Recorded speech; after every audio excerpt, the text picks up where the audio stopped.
Te remercier, Richard. Je suis entourée d'amis de longue date. Je remercie Richard Fleischmeier comme Marie-Christine Pérignon, avec lesquelles nous avons travaillé à différentes circonstances, soit sous forme de reportage, soit sous forme de véritable de travail pour la revue des sciences sociales, et puis tout simplement de débats et de rencontres plus personnelles. Et ces amis qui sont devenus proches, sur lesquels on peut compter, qui sont si importants actuellement. Je salue aussi tous les amis de la salle 4. La salle 4, alors sans doute vous ne savez pas ce que c'est que la salle 4.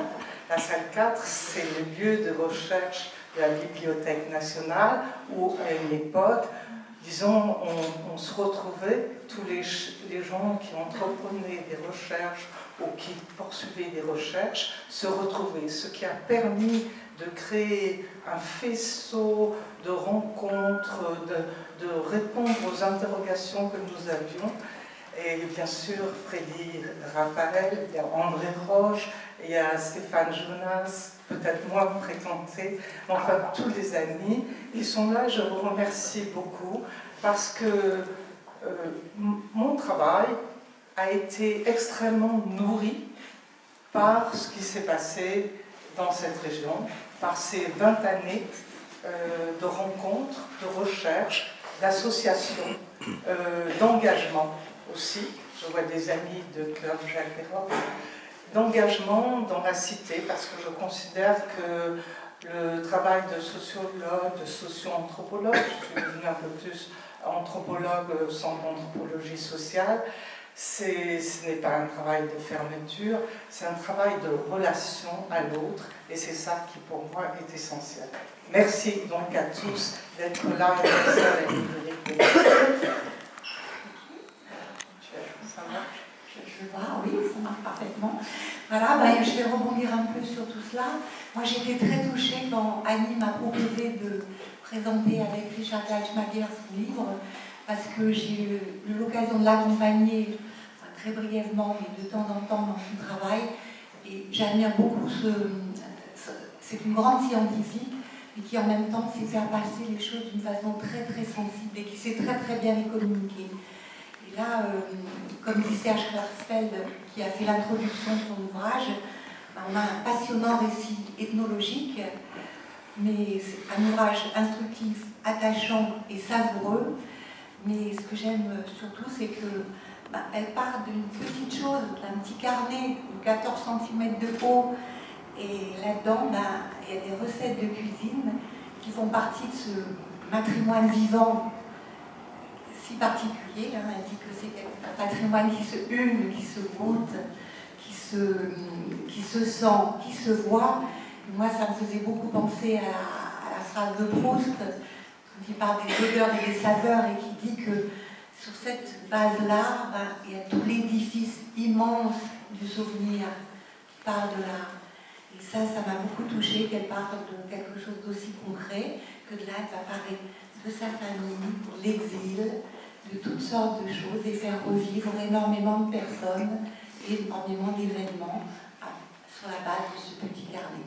Donc voilà, Annie, tu vas nous en dire plus par rapport à ça, et comment tout a commencé dans cette aventure de cet ouvrage, qui pour une fois est très personnel, parce que souvent, tu avais fait une enquête dans l'année 2000 concernant la cuisine judéo-chrétienne, avec une question qui commence... La cuisine juive. Et donc, tu disais qu'elle était judéo-alsacienne. Voilà, excuse-moi.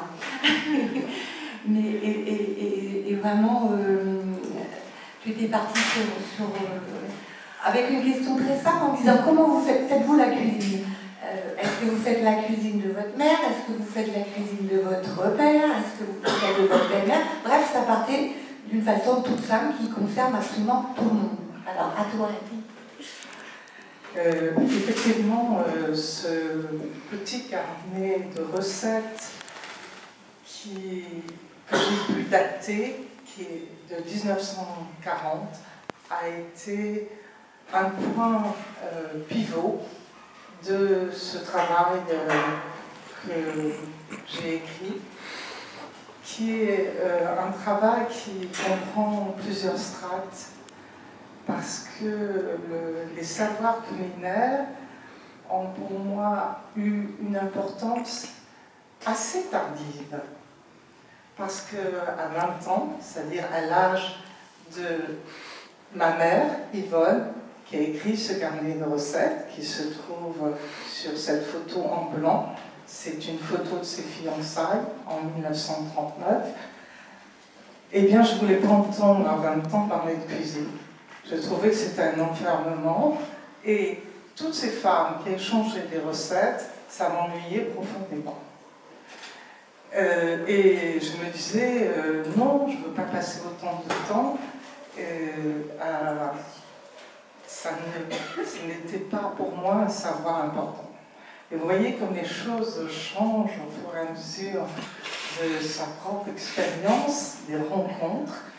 Et je me suis aperçue dans des sociétés savantes, des sociétés d'histoire, que très souvent, c'était les hommes qui parlaient à la tribune et les femmes étaient dans la salle, mais lorsqu'il y avait des intervalles, elles parlaient d'autre chose. Elles ne parlaient pas d'histoire proprement dite, mais elles parlaient de savoir qui était un petit peu plus, qui était autre, et notamment, elles se transmettaient un certain nombre de recettes. Et je me suis interrogée sur qu'est-ce que signifiait cette circulation des recettes, et pourquoi ces femmes tenaient tellement à avoir leur propre carnet de recettes. Et depuis un certain nombre d'années, dans la cuisine de ma mère, il y avait un petit carnet. Et lorsque j'ai entrepris véritablement, dans les années 2000, un véritable travail d'enquête, de recherche sur la cuisine en Alsace et la cuisine judéo-alsacienne, à la suite d'ailleurs de travaux précédents de Frédéric Raphaël, d'Ève Cerf et de nombreuses autres personnes, il y a des déclics qui se sont passés et j'ai posé des questions sur ce petit carnet de ma mère, d'où elle le tenait, qui était porteur des recettes dont elle parlait, et c'est là que très souvent, c'était dans les années 2000, elle a commencé à identifier le nom des personnes d'où elle tenait ses recettes. Et cette espèce d'héritage auquel elle tenait, et je lui ai demandé, mais quand est-ce que tu as écrit ce carnet? Elle a dit en 1940. Et je lui ai dit, mais pourtant il y a des noms de famille, il y a aussi des noms que je ne connais pas, et notamment le nom d'une dame qui s'appelait Madame Aldon. Elle m'a dit, oh, c'est une dame que j'ai rencontrée à Saugues. Saugues, c'est en Haute-Loire, à côté, pas très loin du Puy, un pays très très catholique. Et les choses se sont arrêtées là. Et même quand on a un métier où on est censé savoir poser un certain nombre de questions, eh bien je n'ai pas posé les questions de pourquoi tu as écrit ce carnet à cette époque-là, et d'où viennent toutes ces recettes, et qu'est-ce qui t'a poussé? C'est des questions qui sont restées en suspens. Et ce n'est que 17 ans plus tard que j'ai essayé de comprendre comment elle avait écrit ce carnet, et plutôt comment que pourquoi. Et donc, de là sont sortis une foule de personnages, aussi bien la grand-mère Juliette, la tante Aline, que cette fameuse Madame Aldon qui a communiqué un certain nombre de recettes. Et donc, c'est vraiment le point de départ de faire revivre, qui a permis de faire revivre toutes ces personnes disparues. Alors, le point de départ, il y a eu des projets en commun avec des amis qui sont là. On s'est dit, on va écrire un carnet, un autre carnet à nous de recettes, parce que chacun et chaque femme et quelquefois chaque homme, mais chaque femme, en tout cas de la génération de ma mère, a un carnet de recettes. Et c'est ce que j'ai découvert en faisant ce travail-là. À partir de ce carnet de recettes, j'ai essayé de comparer ce qui a été écrit à la même époque par d'autres femmes.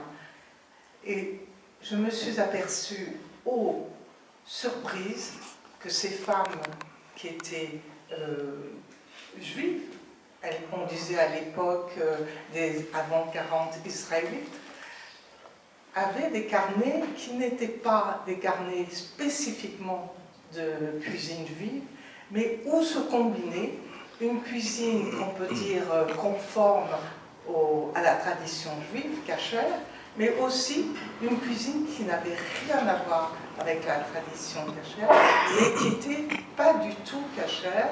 Et alors, par exemple, pour les familles qui étaient d'origine lorraine, la quiche lorraine avec des lardons prônés, ce qui est absolument interdit dans la cache-route, qui n'est non conforme, parce que tout ce qui est porc est non conforme, et notamment des nourritures de mer, les écrevisses, chose qui là aussi ne se fait pas, et toutes sortes de recettes de tradition plus ce qu'on appelle la cuisine française, et se combiner ces deux mondes, une cuisine de type traditionnel de terroir et une cuisine, tout ce qu'il y a de plus spécifiquement juif.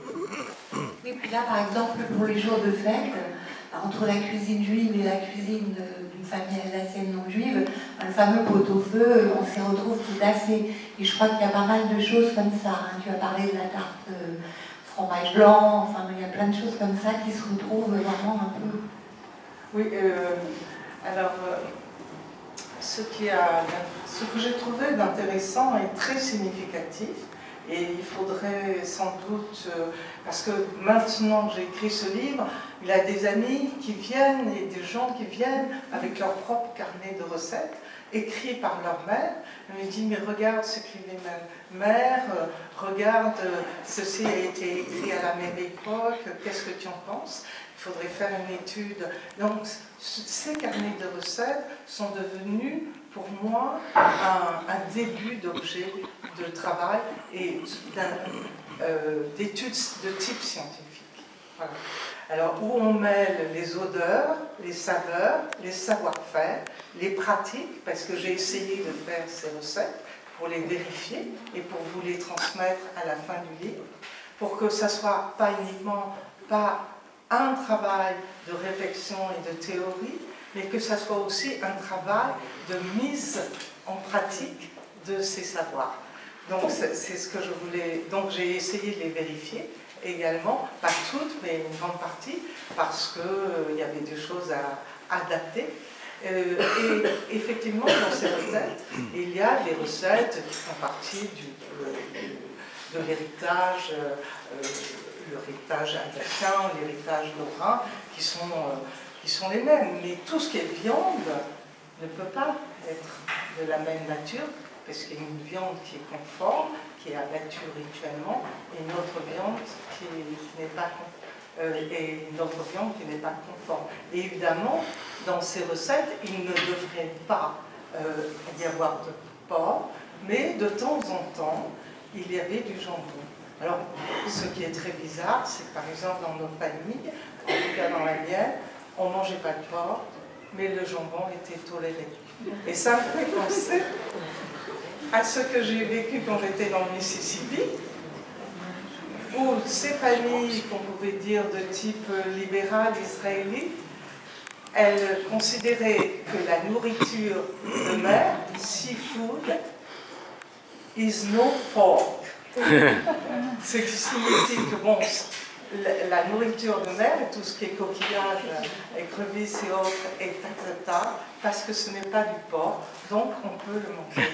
Ce qu'on constate, c'est que chaque groupe adapte les prescriptions rituelles, bibliques, qui viennent du Lévitique, à leur manière, en fonction de l'environnement dans lequel elles se trouvent.